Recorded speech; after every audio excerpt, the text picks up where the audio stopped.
No, I was thinking, Alex, that at a time like now, one doesn't know where to look. Everywhere there seems to be turmoil. The Middle East, we've got this supposed MOU, which is going to be cooling global markets down, oil markets. But Donald Trump doesn't seem to be noticing that the US economy is in a tricky situation and inflationary pressure is a constant.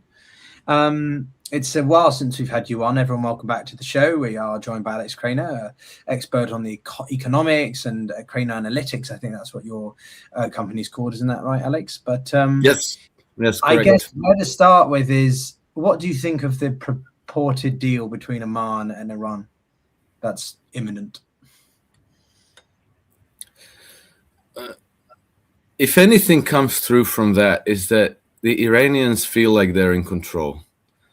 They feel like they have an upper hand, and they are kind of twisting the knife. Their original intent was to charge a transit fee of about $1 to $2 million per ship passing through the Strait of Hormuz. And so that used to be between 100 and 120 ships a day in the good old days before the war started in February. And there's been a lot of back and forth, and then Trump at some point gave them the idea of charging a percentage of the cargo, of the value of the cargo passing through the Strait of Hormuz. And so now, according to Reuters, the latest idea was to charge between 5 and 7% on the value of the cargoes passing through the ship. And it's not clear, what do they mean by that? Do they mean just the United States and Israel, or United States and Western Europe and Israel, or whatever? Maybe they'll, maybe this is a little bit of psychological warfare, and they'll climb down from there to back to 1 or 2 or 3%. But clearly, they perceive themselves to hold the cards. They are very much annoyed with the behavior of the United States, with reason. And they're playing their game, which is holding the United States and Trump administration on their back foot. It's very clear that they're not in control of the situation. Traffic of crude oil from Saudi Arabia to the United States has recently fallen back down to zero, even though it was a meaningful traffic before. Now it's zero. We always have to keep in mind that it's not just the number of barrels. We have to keep in mind that always also implies the traffic of U.S. dollars gravitating into Western banks. Which is always to service certain financial assets, which are usually relying on Middle Eastern resources as a source of collateral, which means that these are now rendered bad debts. Because it's like a mortgage that gets paid every month, and then all of a sudden it's not getting paid at all anymore. That mortgage might not be worth much anymore, particularly if you cannot repossess the collateral, which you can't unless you have political control over the area. And so this is, to my mind, this is now threatening to become, for the United States, what Afghanistan was for the Soviet Union. The Soviet Union invaded Afghanistan in late 1979. And it was a quagmire that went on for almost 10 years. And the Soviets completed their withdrawal by about February 1989. And then 2 years later, there was no more Soviet Union. Soviet Union collapsed. And it wasn't caused by the failed invasion of Afghanistan. But the failed invasion kind of catalyzed, it accelerated the unraveling of all the layers of converging crises that were financial and economic and social and so forth. And so I think that there's a reason to believe that the same is coming the way of the United States, that the consequences are going to be coming in a hailstorm over the coming months and years. And it's very difficult to say how bad the consequences are going to be, because we already see the U.S. economy is having issues with the cost of living. You know, the ordinary people on the street are having cost of living issues, very serious cost of living issues. We see that the inflationary pressures are building back up. And now with this disruption of oil traffic through Hormuz and through Bab el-Mandeb, almost certainly there's going to be a reckoning in terms of energy price inflation, which is going to eventually translate to much higher prices of gas at the gas pump, which practically every American needs, because the whole society there is predicated on driving. Every American has a car or two or three. Nearly every American spends an hour or two or three commuting to and from work every day. So this is a meaningful expense in their lives.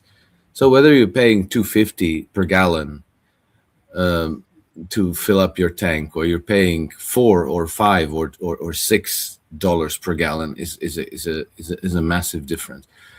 And all of that, I think, is only beginning to that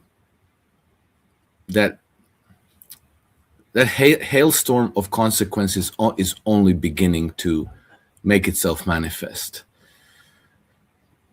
I think it could, when it all adds up in the end, you know, in fullness of time, it could be considerably worse than what we can envision today. And I think that also explains a little bit the panic behavior in the Trump administration, and this nonstop lying and deflecting and dissimulating. Oh, everything is great. We have plenty of ammunition in the region. Oh, we got loads of oil because, you know, Trump just came out yesterday and said we're taking billions and billions of barrels of crude oil from Venezuela. Well, no, you're not. Unless billions and billions means 0.2 billion, because that's probably maximum of what they might have extracted. Just to give you an explanation. So Maduro has been out today. It's been 216 days. He was abducted January 3rd of this year. So let's say that that's when they took control of Venezuela. And let's say that from that day on, they've been exporting 100% of Venezuela's oil production to the United States. Venezuelan oil production breached 1 million barrels per day at some point in March. Not before that, it was not even 1 million barrels per day. Well, let's call it an average of 1 million barrels a day. So that's 200 days times 1 million barrels a day, or 216 days times 1 million barrels. That's 216 million barrels a day, or $0.2 billion a day, right? So that's not billions and billions exactly as Trump put it, which means that he's exaggerating by orders of magnitude. And if he's exaggerating that badly, it's because he needs to compensate for things going badly everywhere else, and he needs to kind of jawbone oil prices down to tell the markets, no, everything is great. We're doing great. And now they're getting nervous. They're lashing out at the media because their, media reports are ruining their negotiating positions and so forth. By the way, there is no negotiating. I don't know who Trump is negotiating with, but it's not the Iranians.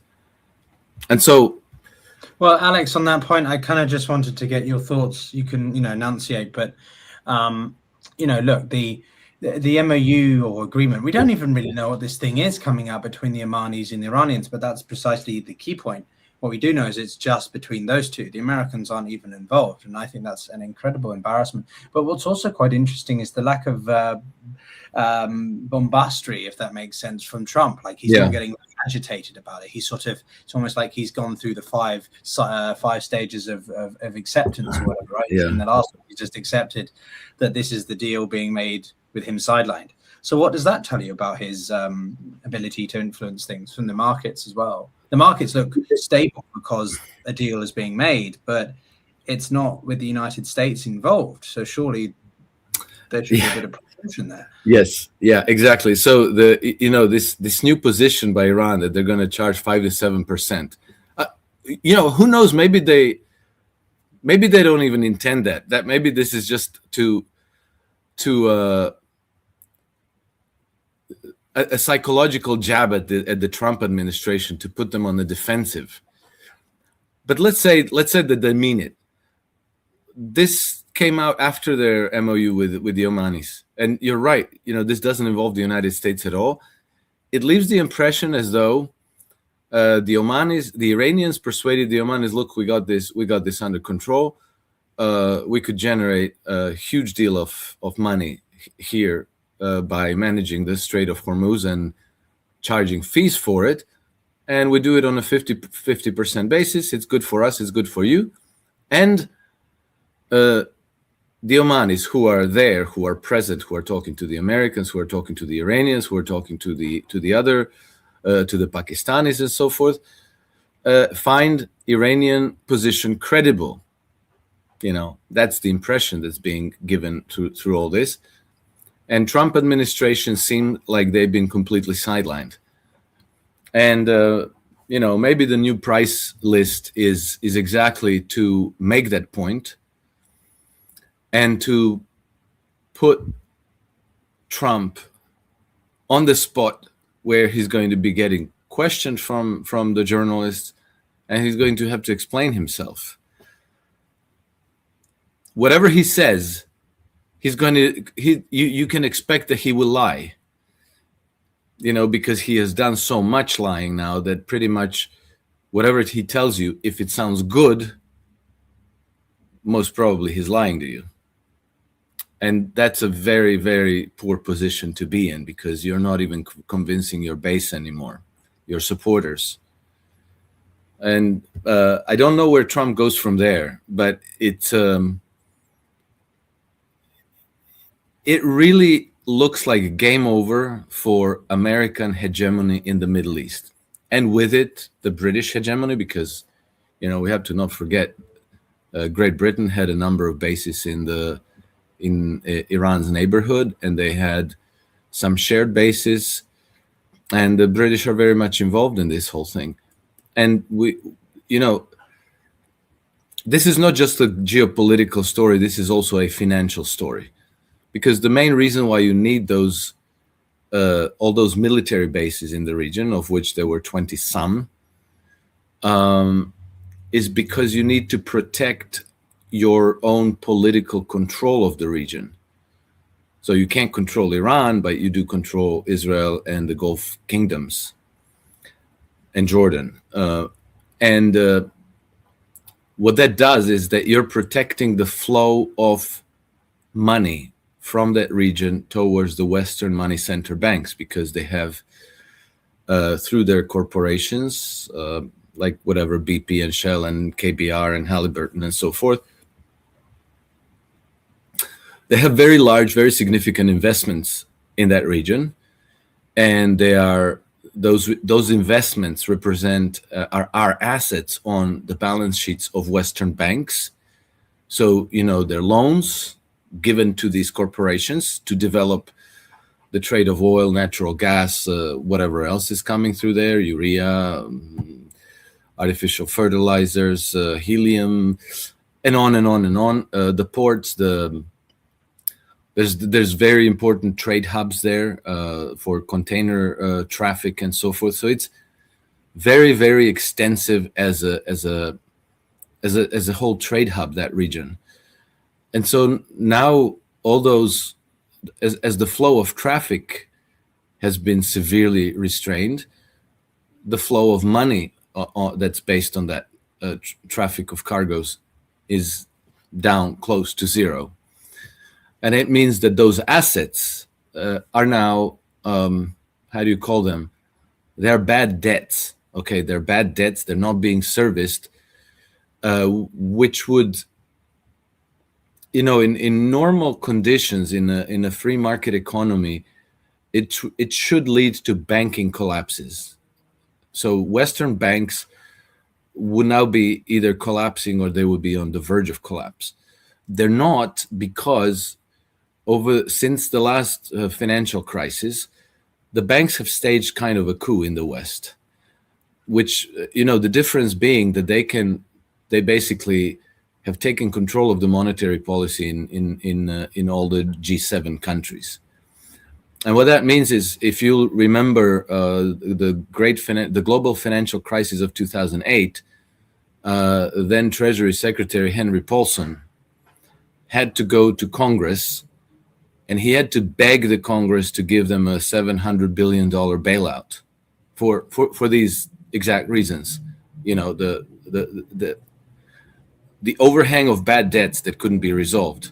So banks needed a bailout. Well, since then, they passed this Dodd-Frank bill, and on the back of the pandemic in 2020, they forced further changes in the banking system. Now they can bail themselves out in unlimited amounts, meaning they can print up money to backstop all these bad debts as much as they need. But what this does in effect is that it is diluting the purchasing power of your income, of your savings, of your pension plan, and so forth. So they're basically now robbing the entirety of the American, Western European, British, Japanese society to bail themselves out, to backstop all those bad debts, and to make themselves whole at the expense of the society. Okay, so that the banks won't fail because they have that expedient, printing up money and giving it to themselves to carry on functioning.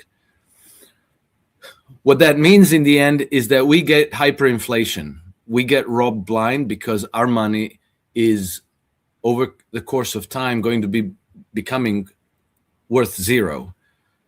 So that's the effect of it. And the catalyst of all that, I think, has been Trump's misadventure in the Middle East, a war of choice against Iran, which, he made a gamble on that war. He made a gamble thinking that he was going to win, that he was going to take control of Iran, and that all of Iran's resources would become his to dispose of. Meaning, Iran is one of the top 5 nations in the world in terms of natural resource wealth. They have an estimated 30 trillion worth of natural resource wealth. So that would, had they prevailed in February, that would have become, for United States and its allies to dispose of, and they could let Western banks and Western corporations to run loose against Iran or in Iran. That didn't happen, so that was a gamble. And the downside is that we don't know what the downside is. But again, I draw the parallel with the Soviet Union and Afghanistan because it may turn out that the ultimate consequences are going to be similar. So Soviet Union withdrew from Afghanistan in early 1989.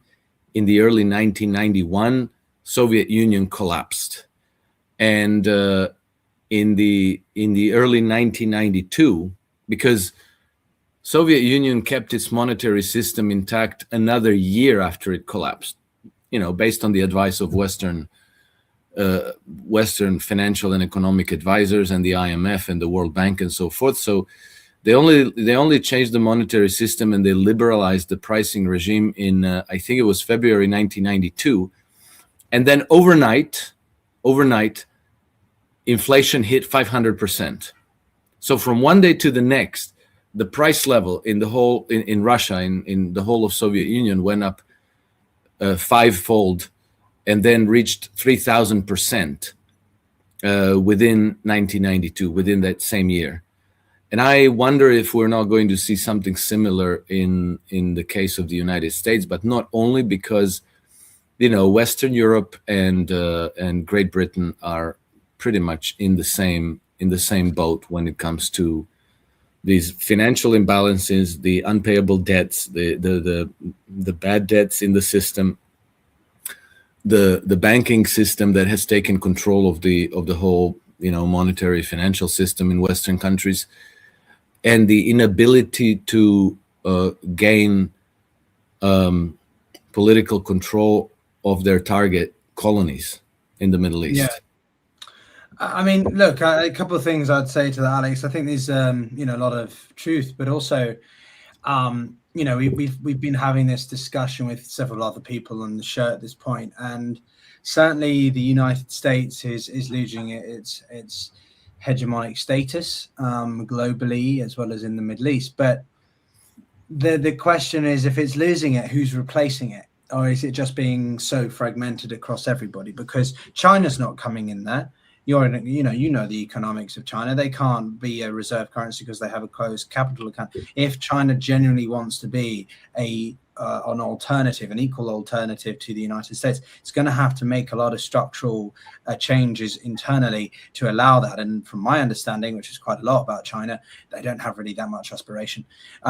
They just want stability and to benefit from the situation as much as possible. They don't really care whether they're hegemon or not. They're interested in being the global power, perhaps in their near abroad, in Southeast Asia, but in the Middle East, as long as they get the oil, they don't really give a shit who runs it, who manages the Strait of Hormuz, where it comes from, as long as they get what they need. So my point is that if the Americans are drawing down or going to be unable to exert influences in the same way in the Middle East, Brits, I'm not so sure they have much relevancy here. The Cypriot bases are kind of redundant. Who does? What happens then? Is it just a case of a bit of a free-for-all, in your opinion? And what does that mean for the Chinese and the Russians and the Iranians with them are looking to completely redraw the security architecture of the whole Eurasian continent, because for the past nearly 200 years it has been it's been the heritage of the British Empire, where still to this day, if you look at their strategy documents and their pronouncements and what they say, the whole purpose of their geopolitics is to defend their hegemony over the Eurasian landmass. That goes from Mackinder 100 years ago to Kissinger and Brzezinski, and even in last Trump administration, it was explicitly said that our top geopolitical priority is to defend our hegemony on Eurasian landmass, and we're working with our close friend and ally, the United Kingdom, on this. This is 2019 State Department pronouncement, and Trump's national security policy from December of 2025 made it seem like they're withdrawing and they're focusing on Western Hemisphere. But then, to everybody's surprise, this changes in February of this year, and Trump goes on a surprise attack of Iran. Well, at least it took me by surprise. And the new architecture that the Chinese and the Russians and the Iranians are pushing is a multipolar architecture, where there's not going to be one hegemon. And you're right that the Chinese are not particularly keen on being the global hegemon and taking the role of the United States next, but they are interested in not being at the mercy of a Western hegemon, which has always been. How did they try to gain leverage over other regional powers like China or Iran or Russia? Is by keeping control of the trade choke points, Strait of Hormuz, Bab el-Mandeb, Suez, Gibraltar, Bosporus. Particularly important is the Strait of Malacca, And the United States still is trying to gain or maintain dominance over the Straits of Malacca, which is where a very large percentage of Chinese trade with the West goes through. Not towards the United States, but towards Western Europe particularly. And so we see that the Chinese are favoring this new trade route. One of them is the north-south transport corridor, the international north-south transport corridor that passes from the Indian Ocean through Bandar Abbas up towards the Caspian Sea and across Russia towards St. Petersburg. That's one. But that one still doesn't bypass the Strait of Malacca. So now they are also using the other way around, the Arctic trade route. And the Chinese and the Russians have been investing very heavily to develop that one and to try to keep it open year round, meaning even during the winter, the Russians have built all these massive icebreakers that can accompany trade vessels, break the ice, and keep the trade flow of cargoes across the northern Arctic route. The money side of the thing, it's not that the Chinese have to print up a lot of yuan to back all this. It's that keeping the trade denominating in US dollar perpetuates the petrodollar system, and the petrodollar system perpetuates the Western Empire. And I'm deliberately not saying the American empire, because the petrodollar system is not entirely under US control. Today, an estimated 60% of all US dollars in circulation are circulating outside of the United States, meaning they're not under the control of either the Federal Reserve Bank or under the control of the US Treasury. It's the US dollar, which looks the same as the normal US dollar, but it's flowing predominantly outside of the United States, and particularly through the City of London and its archipelago of offshore centers. There's about 14 of them, plus 2 of these special jurisdictions like Guernsey and Jersey and so forth. And so this is the flow of money that keeps feeding the beast. So to starve the beast of this substance, we've already seen signals several times from the Iranians, who are saying, maybe we'll allow traffic to pass through the Strait of Hormuz, but the payment for the cargoes has to be settled in a non-US currency, meaning not in the US dollars. It has to be in Chinese yuan or Indian rupees or something else, but not in the US dollars. And that's actually a very, very clever initiative on the side of the Iranians, because it's really drying up the flow of that cash that's feeding the assets in Western money center banks.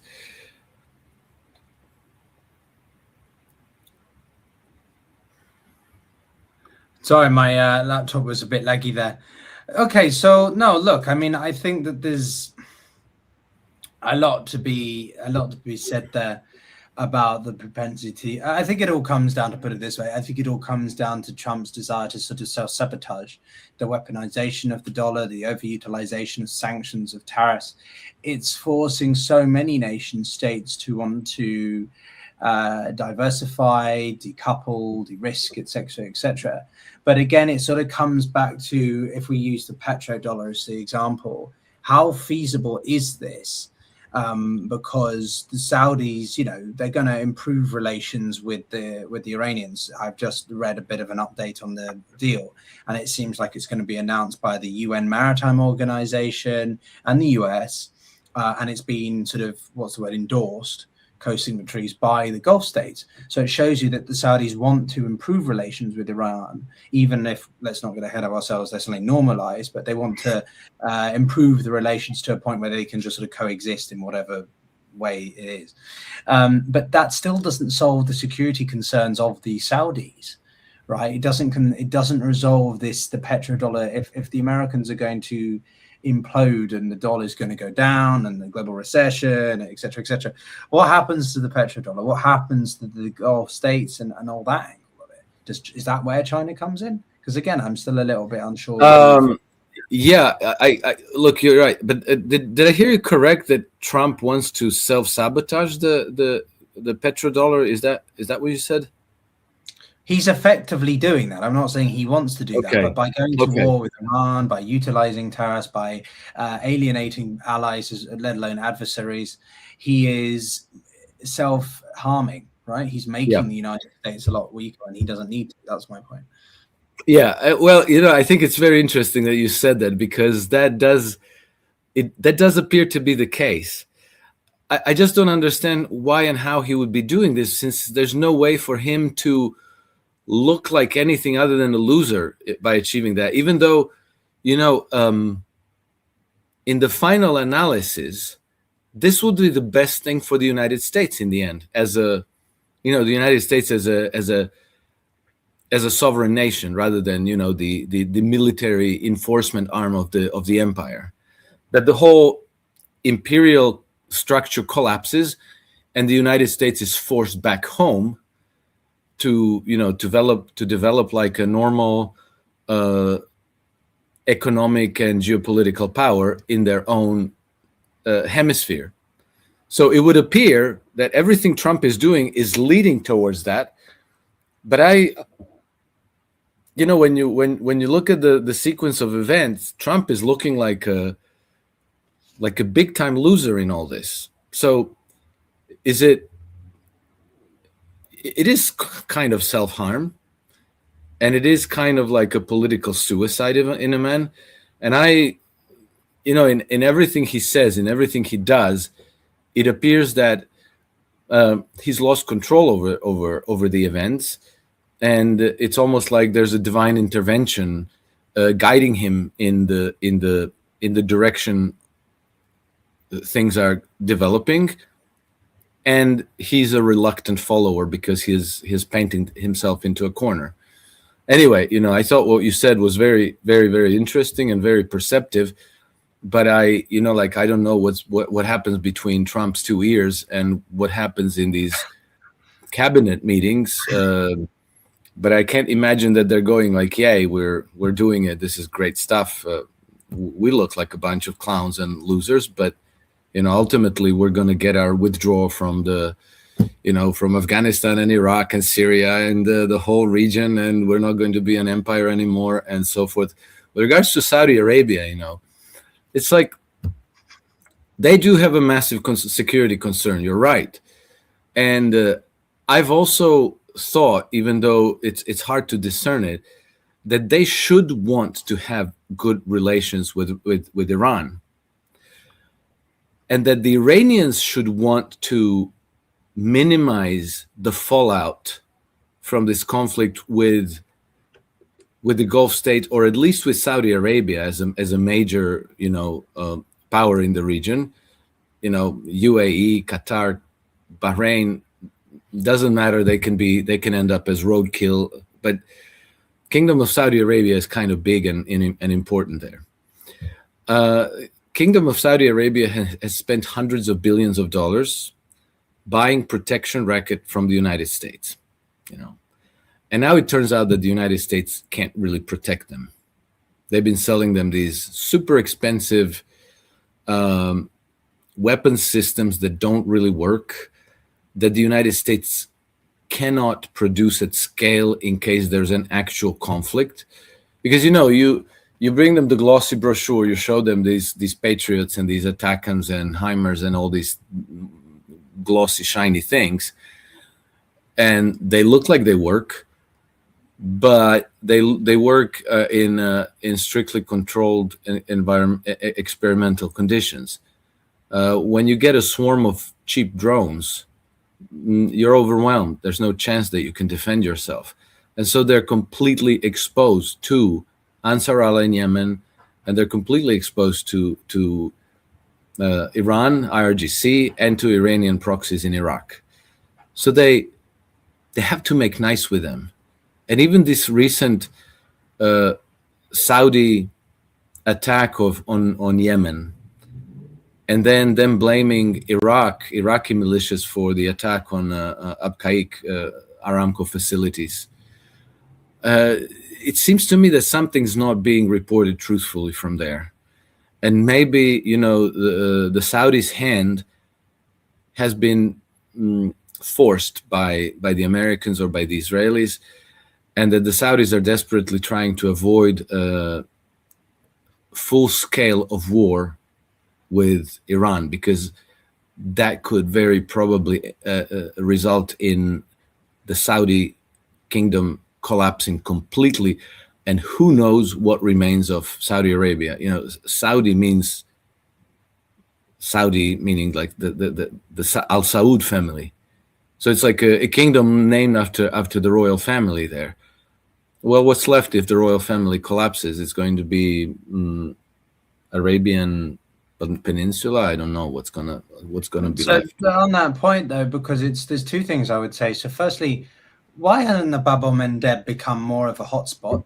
It doesn't seem to have become as much of a flashpoint as people were expecting from the Houthis, or you think they're waiting for something, or they don't need to.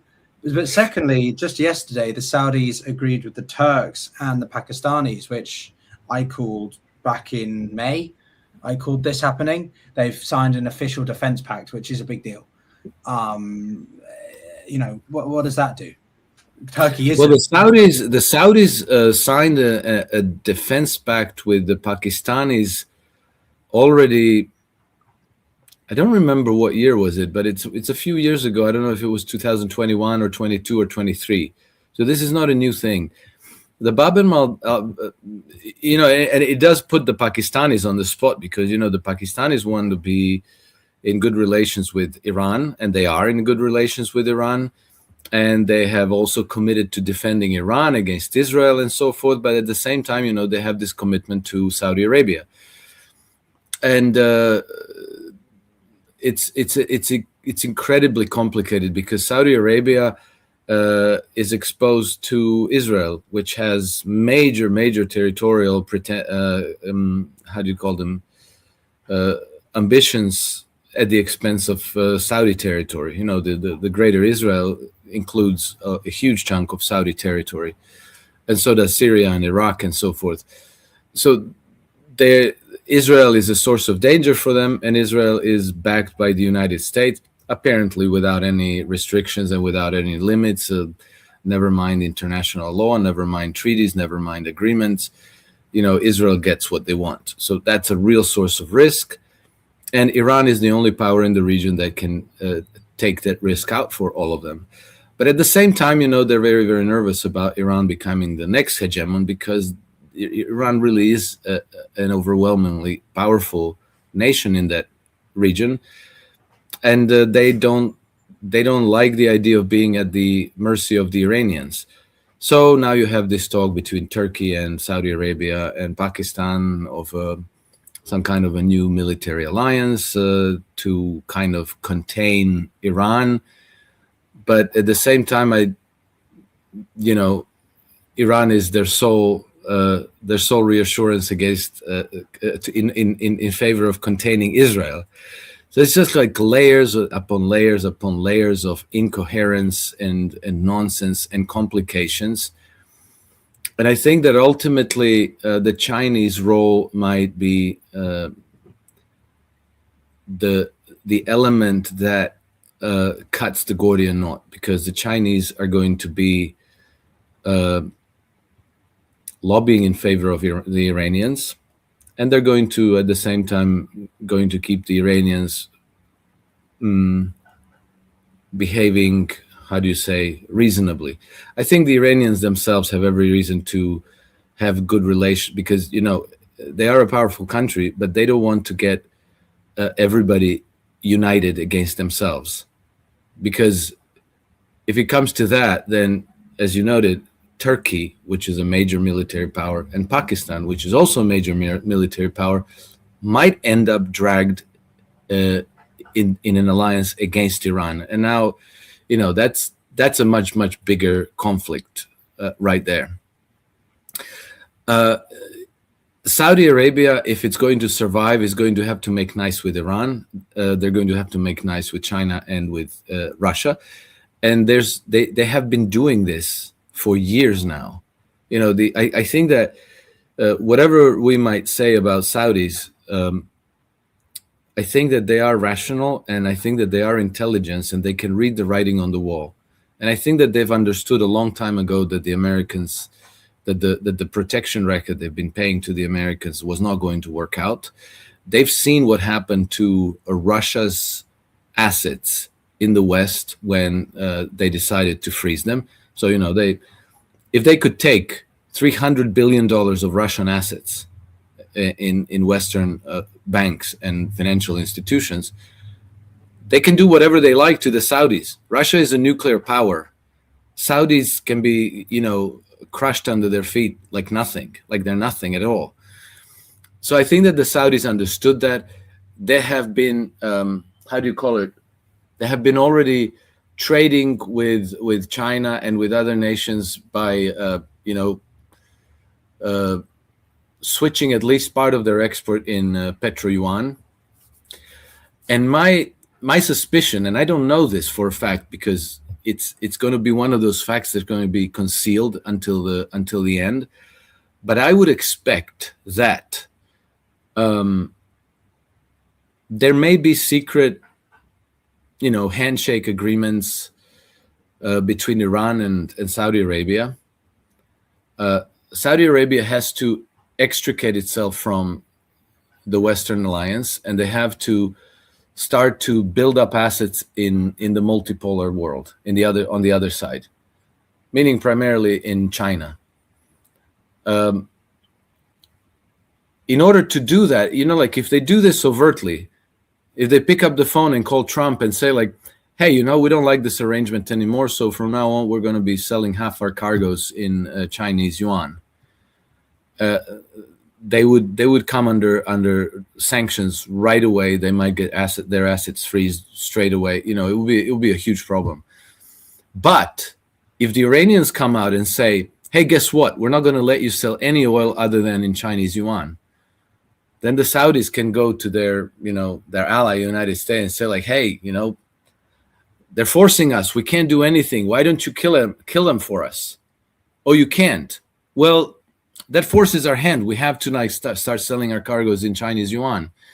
So just the logic of the balance of powers in the region tells me that very probably there are secret understandings of this nature in the region between the Saudis and the Iranians, maybe with involvement of Oman, Pakistan, China, Russia. They're all calling each other on a regular basis, discussing the situation. And I think that nobody wants to crush Saudi Arabia. None of these powers, neither, the Iranians, nor the Russians, or the Chinese, or the Pakistanis, or anybody else. But they do have to tread very carefully in their opposition to Israel and the United States and the whole Western alliance. So my suspicion is that these discussions and these agreements exist, and that the Saudis are playing it in a way that they are overtly still part of the Western alliance, alliance with the United States, and they're still obedient, trusty partner to the United States. But at the same time, they understand that the days of U.S. hegemony in the region are over, that the United States cannot protect them against Iran, and that if the United States turns against the Saudis, that they're going to be losing their assets that they have in the West. And by the way, in addition to their trade balances in Western banks, like Federal Reserve Bank and Bank of England and other financial institutions, their sovereign wealth funds are predominantly invested in Western jurisdictions.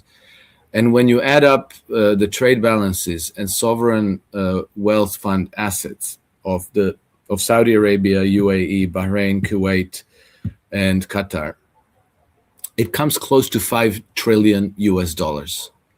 So this is what they stand to lose if they should say, hey, we're done with you. You're losing. You lost, and we're going to switch our alliance to China and Russia, and we're going to make nice with Iran, and we're not going to go to war for them. And you have to vacate your bases, by the way. If they did this, $5 trillion of their wealth is gone. So this is part of their predicament, that they are so heavily invested in this Western empire that they can't just switch sides from one day to the next and suffer no consequences, because they depend on that money to run their states, to run their kingdoms. They have to pay, police salary, military salaries, state bureaucrats, teachers, nurses, and so forth. If that money dries up, they might end up beheaded and overthrown. It's existential for them, let's say. So of necessity, they're going to have to tread this transition extremely carefully, and they're going to have to pretend like they're loyal to the United States to the very end. But at the same time, out of the sense of self-preservation, they're going to keep the communications wide open with the Chinese, with the Russians, with the Iranians, with the Omanis, with the Pakistanis, and so forth. And I bet you that they're all reading the situation in this exact same way, and they all understand each other's. And the Iranians probably understand this perfectly well as well, and they can't expect these kingdoms to say from one day to the next, okay, Americans, you're out of here, and that's the end of that story. Yeah. No, I mean, I think it's a lot of truth there, as I said before, that it's I don't, from my perspective, I don't have I don't disagree with the notion that things are shifting in a more multipolarity. For me, it's just, I think some people can overstate the rate at which it's happening. We've had people who are much more hawkish, people who are much more, we had Larry Johnson on yesterday, for example, and him and I disagree on some things, but we agreed on that, which is that it's the rate of change which I think is perhaps difficult to tell. But certainly one of the things that I think comes out of it, and sort of last point really, is, Iran comes out of this looking a lot more favorable than even they perhaps expected. This the strategic clarity they get from the Strait of Hormuz, which is as important as it is the potentiality, if that's, or just the potential of the Bab el-Mandeb, is super powerful there. Just the dual choke point strategy, if that makes sense. But also, they're going to be wealthy from this. They're going to come out of this, and the economy is going to heal. The regime's going to still be in power, if anything, more securitized, more like a police state.